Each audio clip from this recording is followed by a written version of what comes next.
Challenge USA by Yokohama on IMSA Radio. It's a beautiful morning in mid-Ohio, just outside of Lexington, Ohio, where we are getting set to have 15 Porsche Cup cars out around the 2.258-mile circuit, lined up on the pit lane and raring to go. The qualifying is done, and we are ready for race 1 of 3 of the weekend. Mid-Ohio Sports Car Course. It's just south of the Great Lakes in Corn Country, a beautiful location to go to if you're a race fan, because there are so many places to watch from around the circuit. Many, many corners known to fans all around the world, including the keyhole up before the start, not the finish line, turn 4 at the end of the backstretch, where cars tend to run off the track and into that big gravel pit. You go up through the hurry downs, then back through the carousel before you come to the finish line. And this is a track that challenges cars and drivers alike because it is quite technical. We had 15 cars getting ready for the weekend and 15 cars rolling out of the pit lane now to take you through the grid. Let's go to Jeremy Shaw.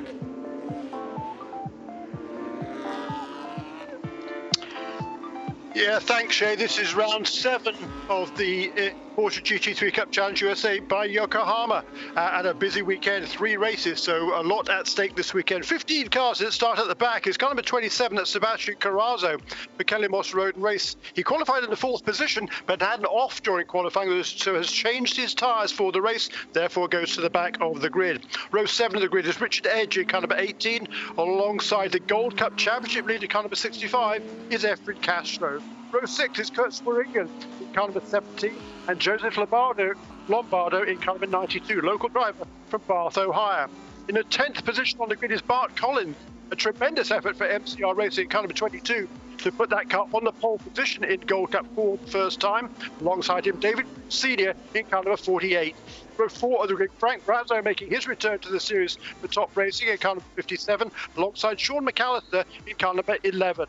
Row 3 of the grid, Michael Pennella, his best starting position to date for MCR Racing in car number 4, alongside Kenny Murillo for Top Racing in car number 56. Row 2 of the grid, Charlie Luck the 4th for Wright Motorsports in car number 45, alongside the Masters Class Championship leader is Alan Metteny for Kelly-Moss AIM Motorsports in car number 99. Onto the front row of the grid, Jeff Kingsley, the championship leader, will start in the 2nd position in car number 16 for Kelly-Moss Road and Race, but on the pole position for the 3rd time in a row, the 6th time in his young career, is Riley Dickinson in car number 53 for More Speed. It's going to be an interesting race for sure, particularly considering last year both Jeff Kingsley and Riley Dickinson ran in this championship. They ran in both races at Mid-Ohio, but they finished in 5th and 4th for Jeff and 4th and 5th for Riley. So neither of those drivers, in terms of the championship battle, have actually been to the podium at Mid-Ohio. Then you introduce Alan Metteny, who is the Masters Class Championship leader, as you just said, Jeremy. He's 3rd in the overall standings, though, so this could really mix things up. He has won here at Mid-Ohio before, a good understanding of the track, and this could be a fun start. Well, you're absolutely right. And, last year at this racetrack, you're right, neither of them particularly shone in the races. But I think Riley Dickinson should be, he's got the upper hand here in the qualifying session yesterday. It was another tight battle between these two at the front of the field, and he's going to look to hold on to the advantage gained by being the fastest man in qualifying yesterday.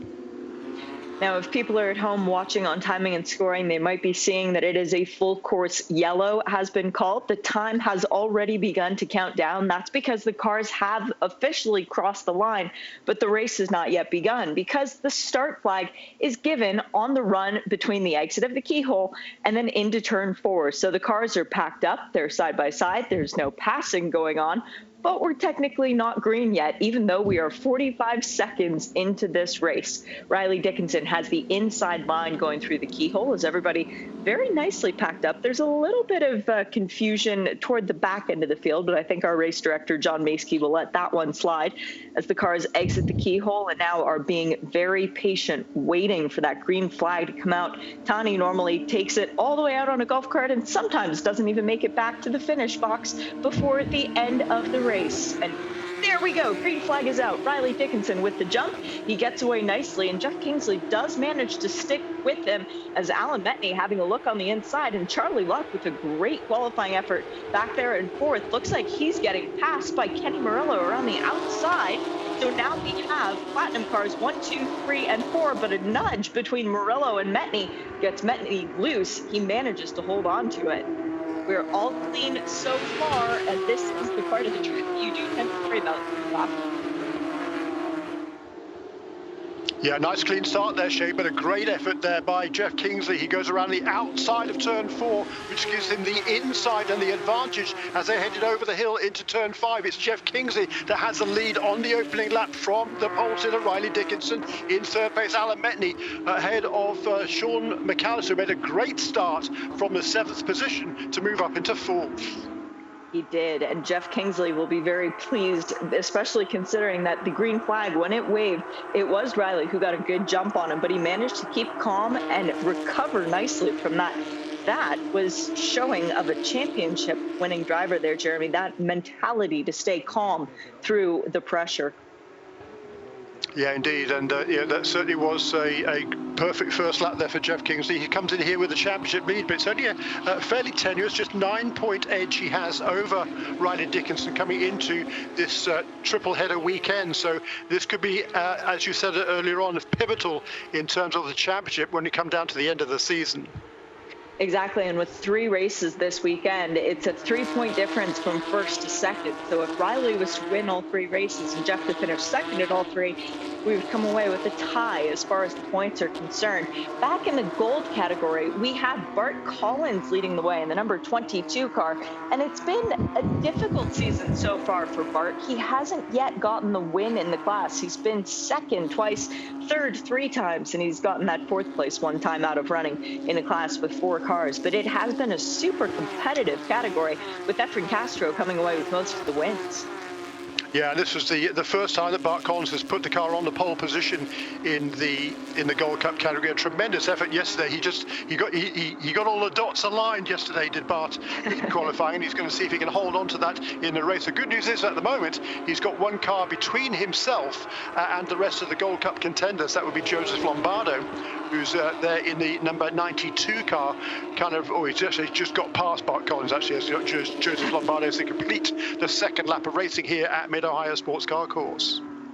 Joseph Lombardo, that's a name that we've had running in the series a few times before, last year with only the 4 starts, but it's got to be helping the entire Wright Motorsports organization to have a 2nd car out and running, because it was just Charlie Luck for such a long time.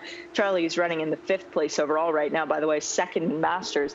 But Lombardo, we're used to seeing at Watkins Glen and Road Atlanta, even though he is a native of Ohio. This has to be an extra special track for him to get to come in to run on his home circuit in this series. Yeah, very much so, and he's done a respectable job in the qualifying session. He's got a fair amount of experience in Porsches, perhaps not in this series, as you say, just 6 starts coming into this weekend.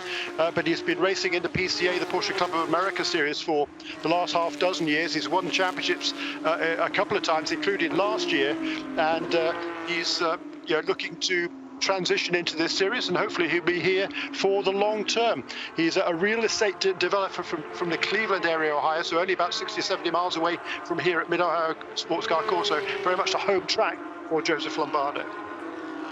Out front, Jeff Kingsley is checking out 1.3 seconds over Riley Dickinson now, who he himself has a gap of almost 3 seconds to Alan Metteny back in 3rd. So the field's starting to space out quite a little bit, but Metteny has trouble in the form of Sean Mcallister, who after that great start in the JDX Racing Porsche is now troubling for the 3rd overall position. Mcallister has really, we've been waiting for this sort of performance, Jeremy. Mcallister, who's been running in the series for a couple years now, whether it's been the US or the Canadian version, he has yet to have that breakthrough performance with only 2 podium finishes in his young career. Yeah, true. And, we're seeing some good racing here. Back of the pack here is Kurt Swearingen in that bright green and white car, trying to make a move there on Efren Castro. These are the two top championship contenders coming to this weekend. But Bart Collins in that blue and white number 22 for MCR Racing, he's managed to still keeping his nose in front there. But a super battle between his top three in the Gold Club with Richard Edge right there in fourth position as well. Oh, goodness, this could get messy very quickly. And, of course, as you said, it's a tight championship battle, 2 points separating the top two in gold. But then Bart Collins, he's only a further 14 points off the lead. And then Richard Edge right there as well. So everybody at this stage in the championship still mathematically involved in it. But if you want to really put yourself in as a championship contender, well, Richard Edge would need the most points today. So that really does make this more of a pressure race for Edge than it does, say, for Swearingen. Sean Mcallister looking to go around the outside of Alan Metteny going into the keyhole. Not quite close enough to get it done. Means Metney's going to have the advantage going down the back straight. But Mcallister with that buyer's Porsche, again, a local car dealership to the Ohio area, will now have the advantage of drafting going down into turn 4. Mcallister needs to make sure he doesn't get suckered into a move, though, because so many cars think they can go a little bit deeper into that corner, that right-hander at the end of the back straight. And that little bit deeper often results in a little bit deeper in the gravel pit. Mcallister keeps it clean and has a good run on Metteny now as they come through the hurry downs. Yeah, we've seen this season. Here's a battle now for on the inside is Efren Castro is ahead up the hill now to turn 5, but that's the outside at turn 5. Is he going to hang on around there to keep that position getting into turn 6? Yes, he is. What a great move there by great racing between all three of these guys. I mean, it's hammer and tongs headed out there, but they're keeping it as clean as they possibly can. That's 1.1 seconds separating first to fourth in the Gold Cup category. This is fantastic stuff. This is why you tune in to the Porsche GT3 Cup Challenge by Yokohama, because the competition is so tight. Now, the third car on the screen, the green, black, and white Porsche of Kurt Swearingen, that is the car who has set the fastest lap in the category the last time around. But again, he's third in the screen, so he's going to have to get around both Bart Collins and Efren Castro ahead of him if he wants a shot at this win. The good news is there's 36.5 minutes to go, so he does have plenty of opportunity to try and get the pass done. The bad news, Efren Castro and Bart Collins are not going to move over and make it easy for him. No, this is super, isn't it? And we're only halfway through the season at this stage, so still a long, long way to go. Not even halfway through the season, actually. So there's a long way to go in the championship, and both Efren Castro and Kurt Swearingen have had one race where they could have done a bit better. Certainly Efren, who's running in that yellow and black car, has made a couple of mistakes. But he's driving beautifully this season. He's switched teams over the winter, driving now for TPC Racing in that yellow and black car. He's originally from the Dominican Republic, and this week he's celebrating here at Metteny, celebrating the Hispanic Heritage Month, which runs from September 15th all the way through to October 15th, and he's carrying the colours of the Dominican Republic on the side of that TPC Racing car number 65. What a great story. Got to cheer for him all throughout the month of October now and September, as well as we are coming to the end of the lap, coming now through the carousel, and it is still Collins, Castro, Swearingen, Edge. Let's see if it stays that way for another round as we go. And as we talk about him, Jeremy, Efren Castro puts in the fastest lap of the class, but all four of the cars within a tenth of one another in terms of lap time that round. What a fantastic battle we have in gold. And also, further up the field, Alan Metteny still dealing with Sean Mcallister, as the last time they crossed the line, there was 0.3 of a second separating the two of them. That is a slight bit of a breath of fresh air for Metteny, because the last time we looked in on this battle, it was more like a tenth between the two cars. So it's a little bit of an advantage. Not much, but Metteny will take anything he can get. Yeah, we've seen already this season how good of a defensive driver is Alan Metteny. I think he's having to be that hit from Sean Mcallister. Sean from California clearly had a poor qualifying run for him. He qualified only in the 7th position, but that's not the pace he's showing right now. He's certainly showing podium pace here. Problem is he's got to get past Alan Metteny. Charlie Luck now looking even further back has right behind him Kenny Murillo, and then Sebastian Carrazzo, who remember started last, but on a set of new Yokohama tires after a bit of trouble in qualifying yesterday. Murillo and Carrazzo are both running in the Platinum class as is. Charlie Luck running in Platinum Masters means that he has the advantage of ABS. So that is why perhaps Luck is able to stay ahead of the two cars behind him, even though they are technically in the class above, even though it's all one category. That's just the order in which they hand out the awards at the end of the season at Banquet. Charlie Luck pulling a slight bit of a gap going down the back straight, but that is closing as Kenny Murillo now flashing his headlights, trying to get that little bit of extra horsepower out of his Porsche, because everyone knows when you press the flashlight button, it gives you at least an extra 3 horsepower going down the back stretch. I kid. David Brule in the 48 also has his hands full with the 57 of Frank Razzo. That was a good, clean pass by Razzo. It was Franklin Razzo, an airline pilot by profession, making his return to the series. I don't think he raced with us at all last season, but taking advantage of a slight mistake at the keyhole by David Brule Sr. Got a little bit sideways, bit of contact coming off the corner, but it was Razzo got the better run off there. He's able to make the move by the end of the straightaway and move up into the 9th position. That was a battle of the 9th and 10th there. Here is this battle, though, for 5th, 6th and 7th. Charlie Luck and Kenny Murillo, who is Franklin Razzo's teammate in the second of the Apex Capital cars, and behind him is that yellow and orange machine of Sebastian Carrazzo. It's Carrazzo, we talked about him earlier on. He had an off yesterday qualifying, started from the back of the field, but worked his way up into the 7th place. Out front is Jeff Kingsley putting in the fastest lap of the race. How many laps ago was that? Oh, that was on lap 3. I apologize, my timing screen just giving me a false positive there, but Riley Dickinson almost 2 seconds behind the leader now, so I do apologize if we are not talking about the cars out front, but the battling is so tense further back in the field as once again a pop-out move from Kenny Murillo trying to go around the inside of Charlie Luck. Charlie closes the door coming through turn 5. Now they come down the hill and line up for the right-hander into turn 6. The cars tethered together by what looks like a bungee cord, as all of a sudden, looking down the inside was Sebastian Carrazzo trying to get around Murillo. Well, Murillo shut that door too, so hey, if he can do it, then I can do it, I guess, is the sort of mentality that Murillo is talking about this. Yeah, Carrazzo, his best lap in the race so far is a 1 minute 26.2 as Jeff Kingsley comes across the line to complete one more lap. Now 9 laps are booked, and Kingsley does go purple in this lap. He does set a new fastest lap of the race, a 1:25.3 for our race leader.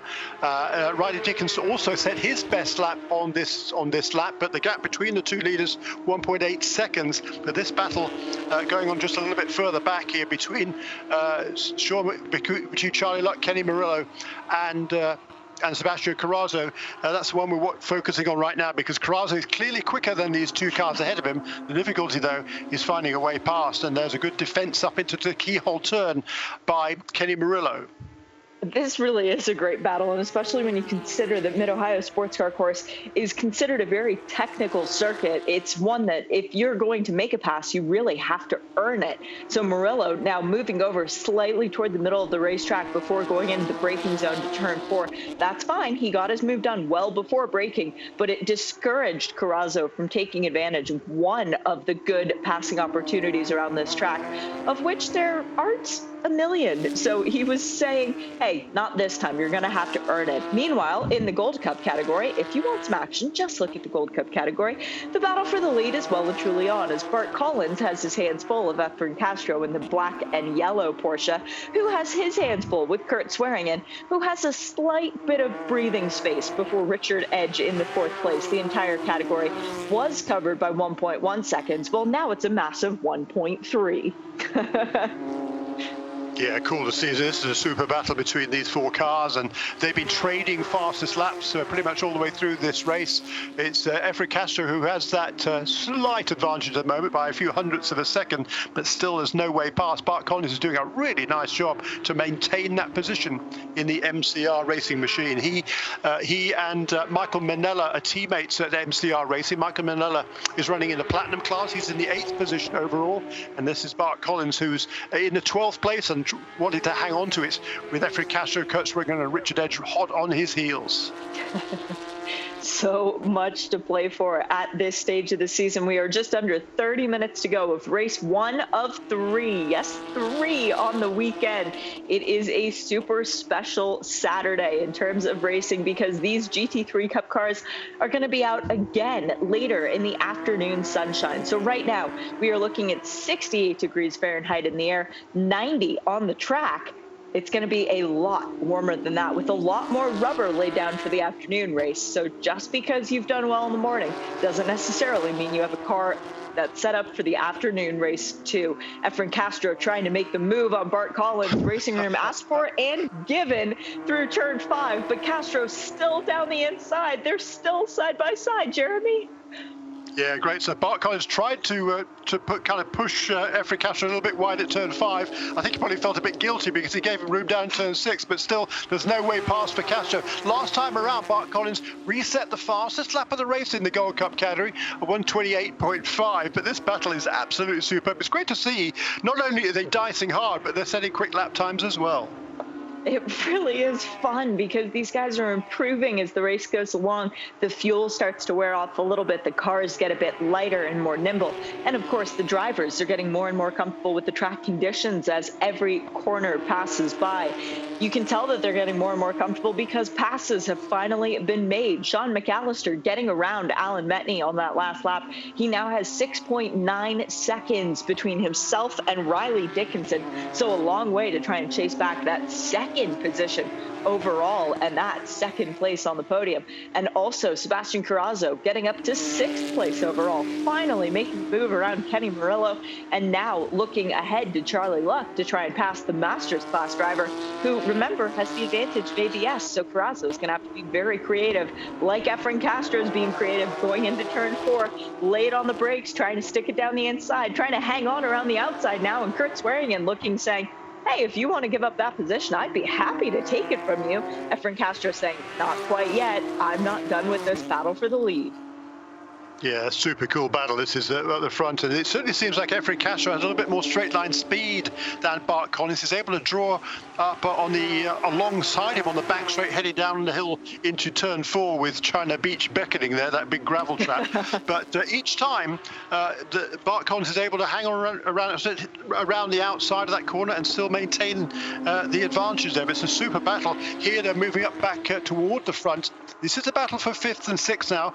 Charlie Luck has that edge still in kind of 45 for Wright Motorsports, which is based here in Ohio, so a local race for that team, relatively speaking. They're down in the Cincinnati area, but right behind him now is that Sebastian Carrazzo. As Shea Adams said, he got past Kenny Murillo just a couple of laps ago. And now looking ahead towards Charlie Luck, it's 0.3 of a second between them on the timing screen. It is not that when you actually see the two cars. Charlie Luck's going to be awfully confused because there is a Porsche with orange and a bright green color in his rearview mirror, two of the colors which he bears on his car.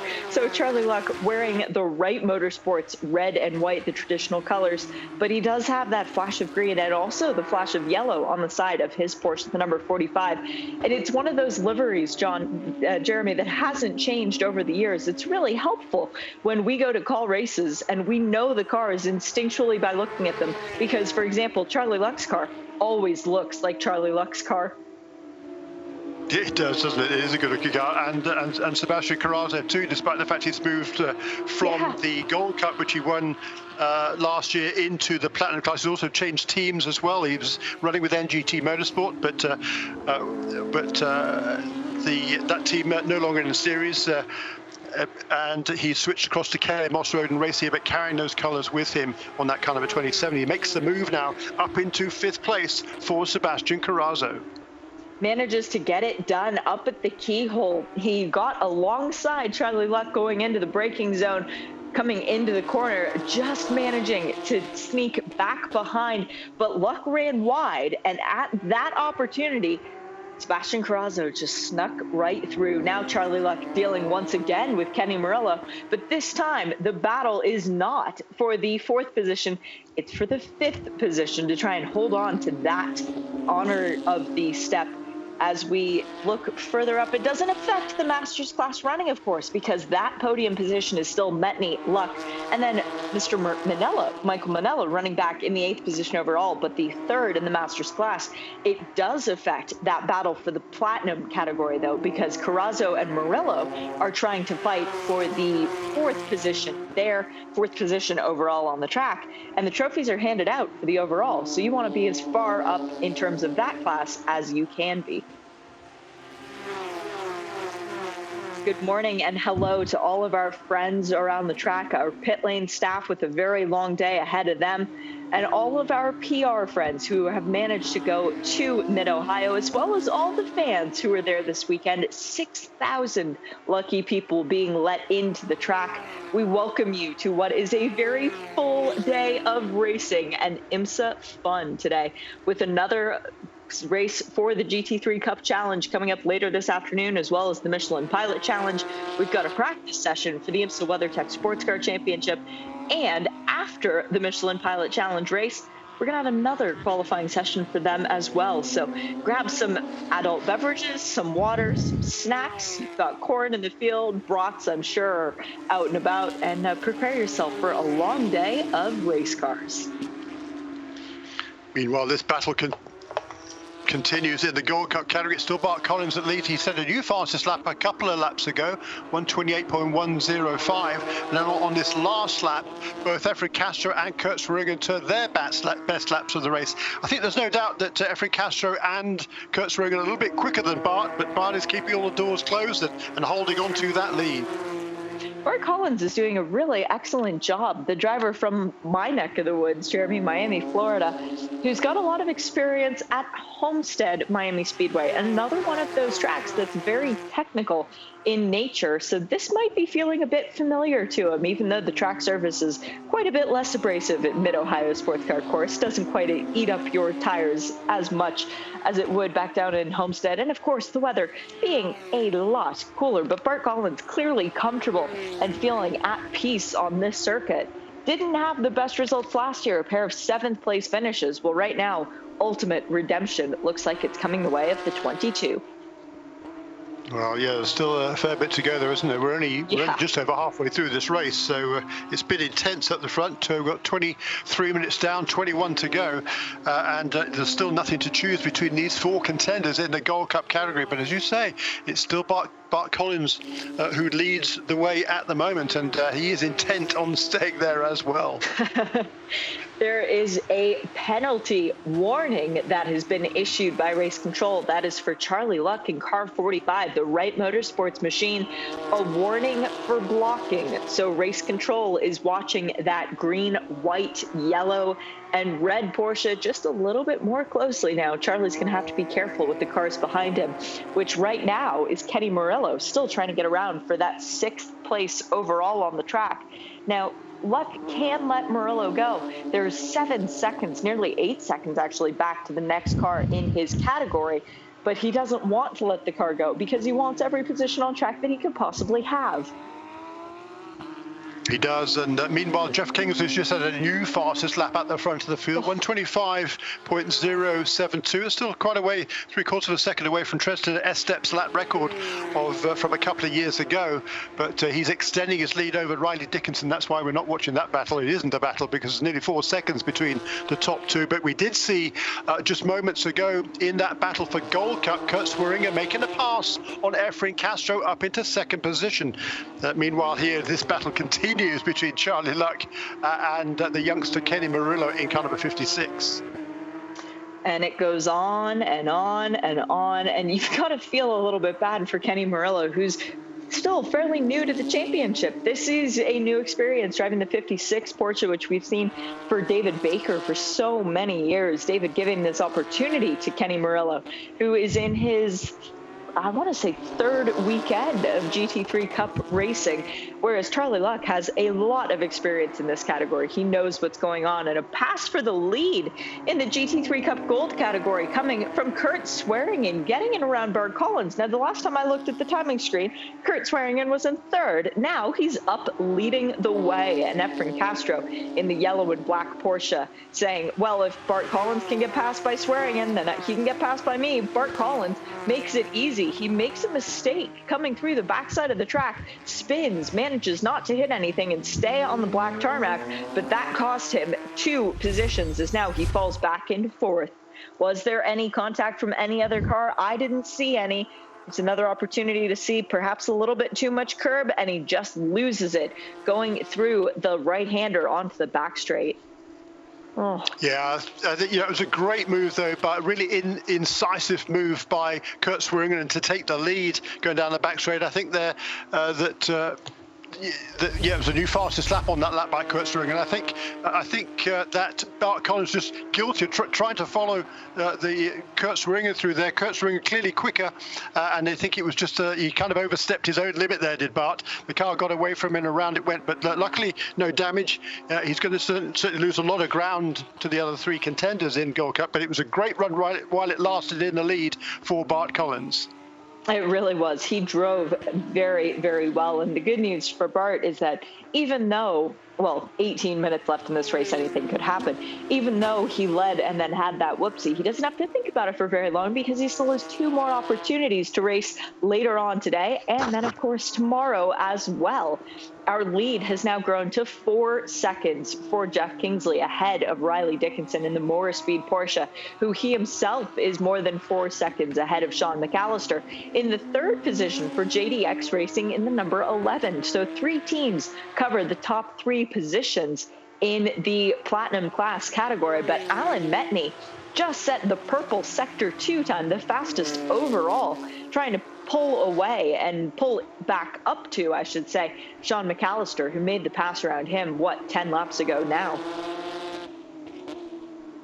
Yes, he did, and Alan Metteny has got a sort of second lease on life, it seems, in the latter stage of this race, because he'd been passed by Sean Mcallister, but now, as you say, he's upped his pace and is getting quicker and quicker in the latter stage. There's a spin there for Charlie Luck over the hill at turn 5, so that's going to cost him the 6th position that he held. Sebastian Carrazzo pulled well clear of him, but that's a spin for Charlie Luck, and that's going to move him back down the order as well. Well, maybe there was a bit of contact. He did have a little bit of help into that spin, though, Jeremy. There was some contact between Kenny Murillo and the Wright Motorsport Porsche of Charlie Luck, just a little nudge perfectly in the back at the re-acceleration point for turn 5. That's normally where you would be getting back to the gas pedal, the loud pedal in the Porsche, and Murillo managing to continue. Charlie Luck still dropping down the charts as he did spin and recover, but he's now being shown in the 8th position. 9th position as he continues to drop down, but more importantly, he's now 4th place in the Masters category, which does have championship implications because coming into the race today, Charlie Luck was in 3rd place, 2 points behind David Brule. But the good news, at least as far as Luck is concerned, Brule is 1 position further behind him. So that means that the championship battle shouldn't swing too greatly for the 2nd place contention, because as it is right now, Alan Metteny on 210 points and an overall win, running away with that championship battle. And no surprise comes across my face, and I'm sure for you too, Jeremy. Incident involving cars 56, Kenny Murillo, and 45, Charlie Luck, under review by Race Control. Yeah, looked like might have gone on the throttle with a little bit too much alacrity there, the youngster Kenny Murillo, and just kind of Charlie Luck a tap from the rear, exactly the wrong place. You're going over the crest of a hill there, trying to get back on the throttle, so the car's light at the best of times without that little assistance from behind. So it certainly wasn't done on purpose, no question about that. I think just a slight mistake there, perhaps, from Kenny Murillo. But here's this battle for 3rd and 4th, which is heating up again. Last couple of laps, Alan Metteny has set his best laps of the race. His last lap at 1 minute 25.4. It's only a couple of tenths slower than our race leader, and Sean Mcallister has moved his way from 7th on the grid up into 3rd now. He's under increasing pressure from Alan Metteny in car number 99. Oof, Incident responsibility with the car 45 drive-through penalty coming the way of Kenny Murillo. So that will take him out of the 6th place overall. It doesn't give Charlie Luck his position back, as he is now in 9th overall and 4th in the Masters class. But it is a little bit of a fist waved in the air for Charlie Luck, as he now has had his suspicions confirmed by race control that his spin was not entirely of his own doing, and there are ramifications for actions taken in such. So that will be a slight bit of consolation as far as the Wright Motorsports team is concerned. Kenny Murillo had 3 laps to serve that penalty, by the way. Sorry, Jeremy, go ahead. Yeah, no, in the Gold Cup category now, as we see Kenny Murillo, who'll be serving that drive-through any time now. Will he come in this time around as he heads up into the carousel corner? Yes, no, he's staying out there for this lap. Okay, maybe he's arguing his case. I don't know. But back in Gold Cup, Kurt Swearingen has reset fastest lap in the Gold Cup category. He's now pulling away from Efri Castro. The gap between them 2.5 seconds last time around. Oops. That was the spin earlier on, the transgression caused by Kenny Murillo. He did not come into the pit lane that time by, still being shown in the 6th position, 10 seconds behind Sebastian Carrazzo and 10 seconds ahead of Michael Manella. He will lose position, though, as he comes down the pit lane, because this is a series where you do not make a pit stop unless, of course, something is going terribly wrong. It's not going wrong for Alan Metteny at this stage of the race, now down to 3/10 behind Sean Mcallister. Cue the Jaws theme music, because the red, yellow, and white Porsche of Sean Mcallister, well, he chummed the water a little bit by reducing his pace ever so slightly, and Alan Metteny got ready by upping his pace quite significantly. This is going to be a fun battle. 12.5 minutes to go in race number 1 of the Porsche GT3 Cup Challenge by Yokohama for the weekend at Mid-Ohio Sports Car Course.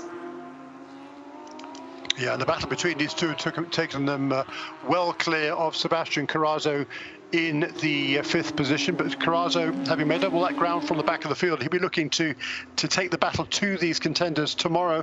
As in the meantime, Kenny Murillo, the 23-year-old from Santa Rosa, California, comes into the pits to serve his drive-through penalty.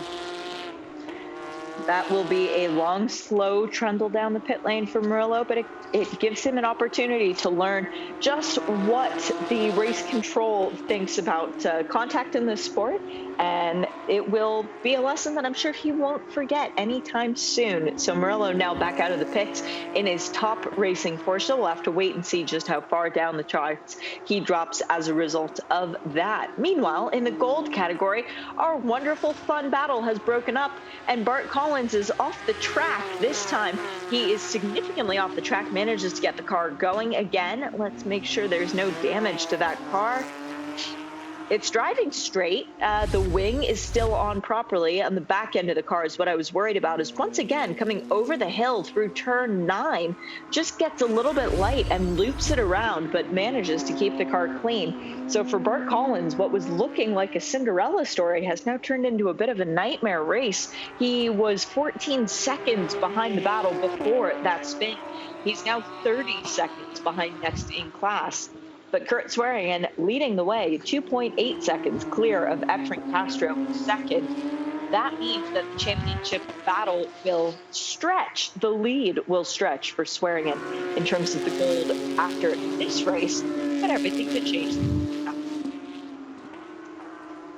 Yeah, it's still been a good run though for Bart Collins. You know, he's out there and pushing the envelope and trying to find out where the limits are. Well, he's found the limits clearly in turn 9 now, because he's spun there twice. But the good news is there doesn't seem to be any serious damage to the car.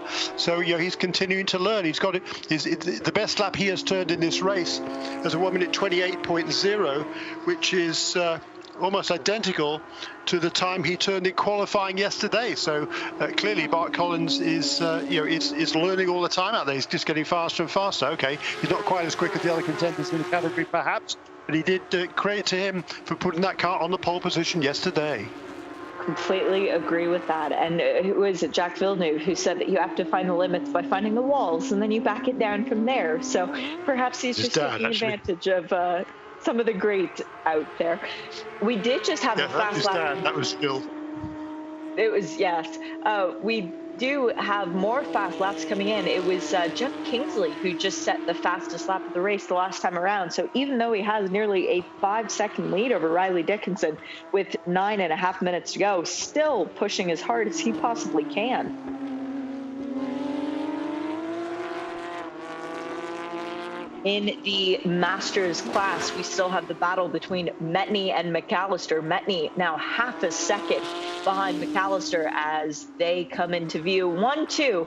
Can't separate those two cars all race long, and I'm sure Metteny is going to be just sick of staring at the red end of Mcallister's Porsche, because he would want desperately to try and get back up onto the overall podium and claim an additional trophy from this weekend. Metteny got his first overall win not too very long ago in this championship, has that feather in his cap already for the year, but you like getting those overall finishes. They take trophies away from other people, and when you're a race car driver, well, you tend to want to take the trophies away from other people. Yeah.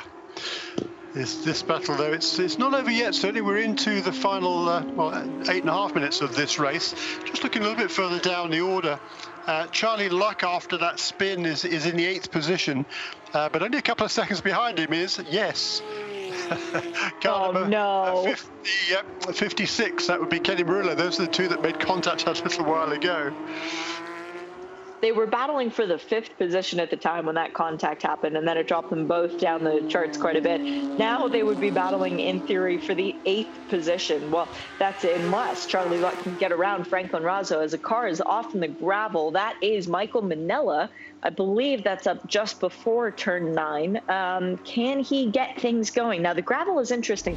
It's plowed almost like a field that a farmer would put crops in. That should, in theory, help the car get rolling again, unless he's beached it on the right-hand side. No, he does get rolling. Once, well done, Michael Manella, to get the car out of the gravel. Now he's driving it around, trying to point it in a direction to where he can see the oncoming traffic and rejoin safely.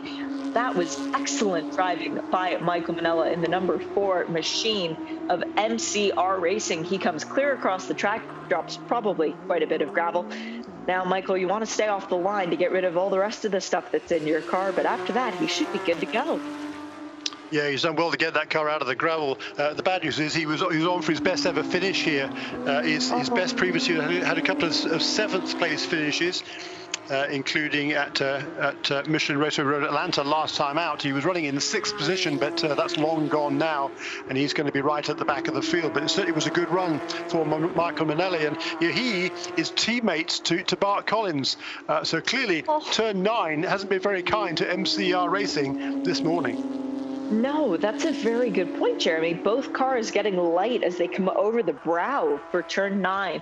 So I wonder if maybe there's something MCR can do with their setup to make the cars planted a little bit more as they go through that portion of the track for the race later in the afternoon. We don't have to wait long for an answer. That's the good news. As the battle continues, Charlie Luck has once again seen Kenny Murillo go around him, but this time Murillo gets the move done cleanly, and the position is set for the 7th position. Or is that Franklin Razzo? No, it's Franklin Razzo, forgive me, just ahead of Charlie Luck. So Charlie is sandwiched by the top racing Porsches at the moment, running in 6th and 8th. Charlie Luck with 0.6 of a second less than that to the 57 ahead of him with Franklin Razzo. Meanwhile, it's 1.4 seconds back to Kenny Murillo in the 56. So Charlie Luck using every bit of experience he can to try and get around Franklin Razzo. Late on the brakes with a Daniel Ricciardo style move into turn 4, hits the apex and puts himself further ahead, 1 position further away from Kenny Murillo. The top cars now running in the 7th and 8th positions, and Charlie Luck, more importantly, moves himself back into 2nd place for the Masters Championship. That was a really nice move there from Charlie Luck to make that move under braking. Nice incisive pass, no recourse there for Frank Razzo, and he got to cede that position to back up into 6th position. Here's car number 45. How much of that do you think was desperation, Jeremy? I don't want this guy behind me anymore. I don't want this guy behind me anymore. I'm going to make a move. It was a beautiful pass either way from Charlie Luck as this battle for third will not let up. Sean Mcallister, I said earlier on that Alan Metteny is probably sick of seeing the back of Sean Mcallister. Well, I'm sure Sean Mcallister is sick of seeing the headlights of Alan Metteny because the two have been harassing each other all race long. 0.4 of a second now separating for that third place position, the final podium step on the overall podium. And Metteny has nothing to lose at this stage. He's got a large championship lead. He already has the first place with a 46-second advantage to next in class. He can afford to take a slight risk and try and go for that third position just to try and get another trophy. Well, yeah, I mean, you know, for in fourth position, Sean Mcallister, he scored his first ever podium finishes last time out, so he clearly likes the taste of that, so he's not going to want to give this one up. But meanwhile, further back here is this is a battle for position here, but with the race leader now right onto the Jeff Kingsley, right on the tail of the Gold Cup category lead. That's Kurt Swearingen in the green and white car. Just ahead of them both is David Senior in car number 48. So the battle in front of Kingsley now is no longer a battle because Swearingen, very aware of what was going on, very heads-up driving. I do applaud that sort of action from Kurt Swearingen to move over and let the overall race leader through. Blue flags would be getting waved, but that doesn't necessarily mean that people are paying attention to them, as we do know sometimes happens, I say skeptically. David Brule, though, now will be slightly more difficult for Kingsley to get around because Brule does have ABS, but he makes a nice move, stays over to driver's right as they come along the front straight where the pit lane is, and Kingsley is through, but his lead is now down to 3.5 seconds, whereas before they hit traffic, it was an additional 1.5 seconds on top of that. It was a 5-second advantage for Kingsley over Dickinson. Dickinson now using the traffic to slightly reel in Kingsley. And he needs to do everything he can. 2.5 minutes to go. Yeah, I mean, I think Jeff Kingsley's just been sensible at this stage of the race. He's got a huge lead, relatively speaking, over Ryder Dickinson, really under no pressure at all. So, he's just got to, take care of himself, take care of his car, make sure that the back markers and the slower cars know where he is. He doesn't want to get wrist tangled up with a slower car. So he moved his way through, takes his time, moves his way through. He's still got a pretty handy advantage over Riley Dickinson in second place. And talking to that little battle of David Brule Senior, but it was just passed a couple of laps ago by Joseph Lombardo in car number 92, who's now pulled away in that 9th place. That's a good return to the series for Joe Lombardo, coming back with Wright Motorsport, his second weekend of the year. But he's another one of those guys that we've called his name before in the past, as Jeremy was talking about earlier. And now coming into Mid-Ohio, making a good show of it, running in the 9th position overall and 4th in the Masters class. Doesn't look like he's going to get a podium from this race from the Masters category. But it's still a good performance and a good setup for the race later on today. Riley Dickinson now dealing with the lap traffic, and Kurt Swearingen using that to get around David Brule Sr., putting another car between himself and Efren Castro, the yellow and black Porsche, as we are now down to 1 minute and 5 seconds left in this race number 1. Lap times being about 1 minute and 25 means that we should get the white flag this time by, Jeremy. Yep, I agree. 30 laps completed by Jeff Kingsley. Good race so far for the GT3 Cup Challenge USA by Yokohama. Everybody keeping nice and clean, more or less, except for that one transgression, but we won't talk about that. Jeff Kingsley, 3.6 seconds clear of Riley Dickinson, as Sean Mcallister now dealing with the lap traffic as well. That was Richard Edge he was trying to get around, but now it's put a car between himself and the chasing Alan Metteny. So Metteny without time to try and get around Mcallister. One more lap to go as our leader, Jeff Kingsley, comes through the carousel. 9, 8, 7, 6. Beautiful left-hander line, crossing the start-finish line just as time elapsed. Final lap, one more round, 2.258 miles, until you get your first win at Mid-Ohio Sports Car Course, Jeff. So stay calm, stay cool, no pressure. It's all good. Yeah, it's been a really nice drive here from Jeff Kingsley, the 22-year-old from Ajax, Ontario, suburb of Toronto, driving for the Kelly Moss Road and Race team. Yet another victory looks like in the offing for this super successful team, by far the most successful team in the history of the GT3 Cup Challenge by Yokohama. This, I reckon, will be the team's 64th win, that more than double the amount of the next closest, which is Wright Motorsports on 27. Well, we talked earlier about the liveries and how much we enjoy when they don't change. And Jeremy, it's been very much the case for the 16 as well. Hasn't always been Jeff Kingsley being the pilot behind the wheel of the green and white Porsche for Kelly Moss Road and Race, but it has always been a championship contender, whether it was Roman DeAngelis last year who drove that car so brilliantly, Jake Edson in the past as well. That car in that livery with the children's handprints all over it is always a car that is driving into the victory area on given race weekends. And it's about to do it once more as Jeff Kingsley turns the final left-hand corner, runs well short of the rumble strips, and takes the checkered flag. Race number 1 win goes to the 16 of Jeff Kingsley and Kelly Moss Road and Race. Second place, Riley Dickinson for More Speed. And third now is Sean Mcallister for JDX Racing. Our Masters class winner, the white Porsche of Alan Metteny. Was it ever in doubt that Alan was going to take that win? Well, to be honest, no, it wasn't. But it was a question of how far up the charts would he climb. And it's fourth overall for him is Sebastian Carrazzo with one of the drives of the race, coming back from starting dead last into fifth position, fourth in terms of the platinum class overall. A very good drive. Now we wait for the Masters class cars of Charlie Luck and Franklin Razzo to come across the start-finish line. In which order will they be? Will it be Luck ahead of Razzo? It should be. There's a 1.5 second gap between the two. Meanwhile, I can let you know that in gold category, Kurt Swearingen brings home the race win for the green, black, and white Porsche, ahead of Efren Castro in second and Richard Edge in third.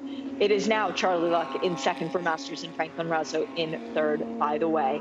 That was quite a good race, Jeremy. That was a great appetizer to start the day. Well, it really was. I mean, a super battle in the early stages in the Gold Cup category there, but it's finally a clear win for Kurt Swearingen to extend his lead in the Gold Cup category from, it was 2 points, and now be 5 points heading into tomorrow's race. But for Jeff Kingsley here in car number 16, that Racing for Children's Porsche from the Kelly Moss Road and Race team, yet another win for Jeff Kingsley. This is his fourth win of the season. His first win came in the very first round of the championship this year, which was at Road America. So he's extended his lead now. The gap over Riley Dickinson was 9 points coming into this round, now up to around a dozen. The good news for every single one of the GT3 Cup Challenge drivers, they don't have to wait too long to get to go around Mid-Ohio Sports Car Course once again. Plenty of action and excitement for race number 1. There's going to be just as much for race number 2 this afternoon, methinks. Please join us on IMSA Radio and IMSA.tv later on. Meanwhile, congratulations to Jeff Kingsley. You get to drink a little bit of champagne, my friend, but not too much. This program is a production of IMSA and Radio.com.